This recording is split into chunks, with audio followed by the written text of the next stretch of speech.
शेतकऱ्यांसाठी good news. शेवटी याद्या आल्या. शेतकरी बांधवांनो, वेगवेगळ्या जिल्ह्यातील या ठिकाणी पुण्यश्लोक अहिल्यादेवी होळकर शेतकरी कर्जमुक्ती योजना 2026 कर्जमुक्ती योजना पात्र शेतकऱ्यांची आधार प्रमाणीकरणासाठी यादी आलेली आहे. याद्या आलेल्या आहेत.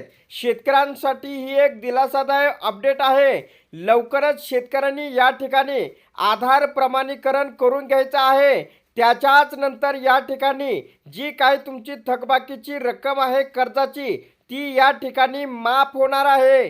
शेतकऱ्यांसाठी ही एक आनंदाची आणि गुड न्यूज आहे. त्यांच्यासाठी महत्त्वाची सूचना जर म्हटलं, सूचना अशी आहे की सुलभ आणि त्वरित आधार प्रमाणीकरणासाठी प्रसिद्ध करण्यात आलेल्या यादीत नाव असलेल्या शेतकऱ्यांनी त्यांच्या जवळच्या आपले सरकार सेवा केंद्र किंवा बँकेच्या शाखेत जाऊन खालील कागदपत्र सोबत आणून आधार प्रमाणीकरण प्रक्रिया पूर्ण करावी.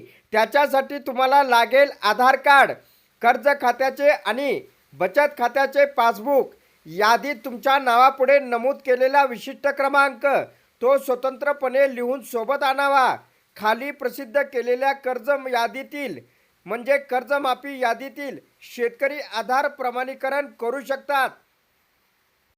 तर शेतकरी बांधवांनो, या ठिकाणी आपण पाहू शकता ही एका जिल्ह्याची यादी आहे शेतकऱ्यांची. तर विशिष्ट क्रमांक दिलेला आहे. पूर्ण नाव, पहिले नाव, मधले नाव, शेवटचे नाव या ठिकाणी दिलेलं आहे. त्यांचा आधार क्रमांक दिलेला आहे, बँक नाव दिलेलं आहे, शाखा आहे, विकास संस्था आहे, कर्ज खाते क्रमांक आहे आणि थकबाकीची रक्कम, किती कर्ज घेतलंय, काय घेतलंय, या ठिकाणी सर्व माहिती तुम्हाला पाहायला मिळणार आहे त्या शेतकऱ्याच्या समोर. तर या ठिकाणी ही जी रक्कम आहे ती शेतकऱ्यांची माफ होणार आहे. त्याच्यानंतर मोबाईल क्रमांक आहे. तर शेतकरी बांधवांनो, लवकरात लवकर आपले सरकार केंद्रावरती जाऊन किंवा जवळच्या बँक शाखेत जाऊन या ठिकाणी आधार कार्ड, कर्ज खात्याचे आणि बचत खात्याचे पासबुक आणि यादीत तुमच्या नावापुढे नमूद केलेला विशिष्ट क्रमांक सोबत लिहून या ठिकाणी तुम्ही आधार प्रमाणीकरण करू शकता. धन्यवाद.